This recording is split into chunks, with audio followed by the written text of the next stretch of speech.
JDF says it is fully cooperating with investigations into the death of fellow soldier.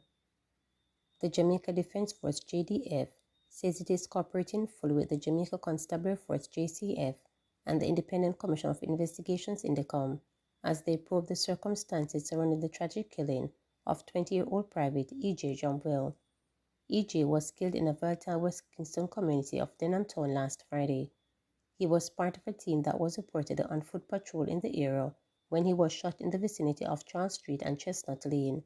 According to police, a team of soldiers went in pursuit of men who opened gunfire at them, causing them to take evasive action and return fire. When the shooting ended, E.J. was found with what appeared to be a gunshot wound to the face. He was taken to hospital where he was pronounced dead.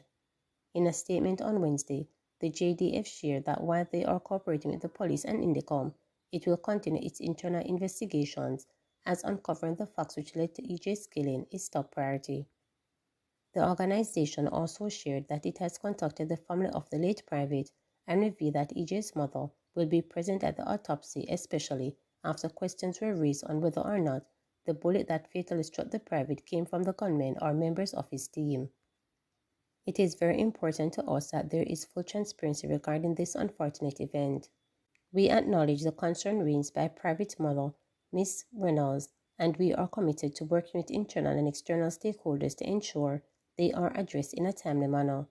Arrangements have been made to ensure Ms. Reynolds is present at the autopsy, and we will maintain continuous communication to ensure she is informed throughout the process, the JDF release read. The statement then went on to directly address the uncertainty around E.J.'s death. The JDF also recognized the concern expressed by the public regarding the possibility of Private E.J.'s death being as a result of the killing of their own. We are acknowledging that the complexity of a shooting engagement with threat force and split-second decision making can increase its likelihood. However, our pre-deployment training is focused on minimizing the risk of this and ensuring the safety and well-being of our service members during a firefight, it read. Private E.J. demonstrated exceptional bravery during the recent incident. Preliminary reports indicated that even after falling and losing his helmet, he swiftly got back up and continued to advance towards the threat. We appreciate the public's patience and understanding, as well as their support to the JCF and INDECOM in investigating this matter. Following his death, E.J. was described by residents as a good soldier who would often encourage and uplift the youth within the community. JCTU hopeful wage negotiations will be concluded before Dr. Nigel Clark leaves the Finance Ministry. The Jamaica Confederation of Trade Unions JCTU says it is seeking to meet with Dr. Nigel Clark about wage-related matters this week before he is dismissed from Office of Finance Minister. Dr. Clark will become the International Monetary Fund's Deputy Managing Director effective October 31st. His replacement is to be announced. Concerns have been raised about the impact Dr. Clark's departure will have on ongoing wage talks with unions representing public sector workers, as they are outstanding matters. The JCTU, which represents a majority of some 100,000 public sector workers, says it is important that the matters are settled before Dr. Clark demisses office. JCTU President Sir Patrice Ennis says Dr. Clark has been involved in the wage discussions from day one, and if they are not concluded before his tenure, this could be challenging.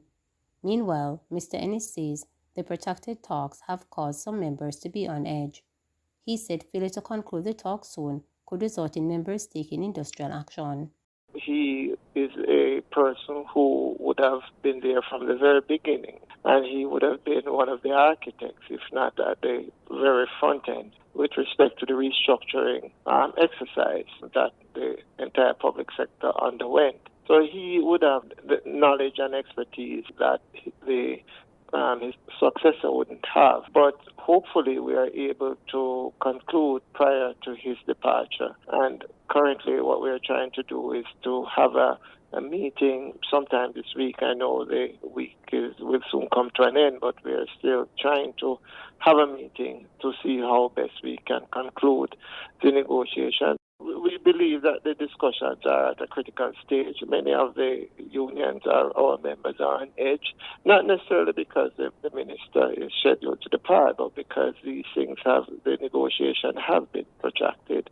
We are discussing this matter for quite some time. September is just around the corner, and those times, the back to school time, normally create some sort of pressure on our members, and they would be eager to have this concluded so that they can get their finances in order to respond to whatever requirement they need to perform, for this back to school time. So I suspect if we are not able to conclude in a very short time, then we may have some challenges. Indicom probing police shooting of unidentified young man. The Independent Commission of Investigations Indicom has indicated that it is investigating the circumstances around a police fatal shooting incident resulting in the death of an unidentified male who appears young by observation. The incident occurred in the early morning on Browns Lane in Central Village, St. Catherine. According to the police, a team of lawmen went in pursuit of a male who was seen running and carrying a large object on Browns Lane in Central Village.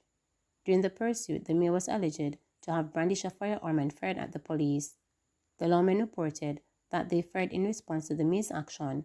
After the gunfire subsided, he was found suffering from gunshot wounds and 2 firearms were seen in his vicinity.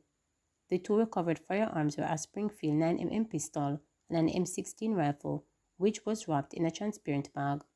In a statement, Indicom says it was seeking the public's assistance in identifying the deceased male, who was wearing black shorts labeled Hollister, blue cut-off foot jeans with a black belt, and blue underpants. He was of slim build and dark complexion. The incident scene was examined, processed, and evidential materials recovered was packaged. The hands of the deceased were swabbed for DNA testing, and his body was photographed and sealed, pending post-mortem examinations. Initial accounts of the incidents were provided by the police personnel involved. They reported that no body-worn cameras were issued or worn during the incident. Indicom in its statement reminded the public of the importance of independent witness information in investigative process, and where photos, videos, or information is available in incidents involving members of the security forces, it should be made available and shared with the Commission. Year to date, 110 persons have been shot and killed by the security forces, of which 20 were fatally shot in August. Any person with information to assist with the investigation is asked to contact Indicom's landline at 876-968-8875, Indicom's WhatsApp number at 876-553-0000, or the Portmore Police Station. Remember to subscribe, like, share, and click the notification bell for daily updates.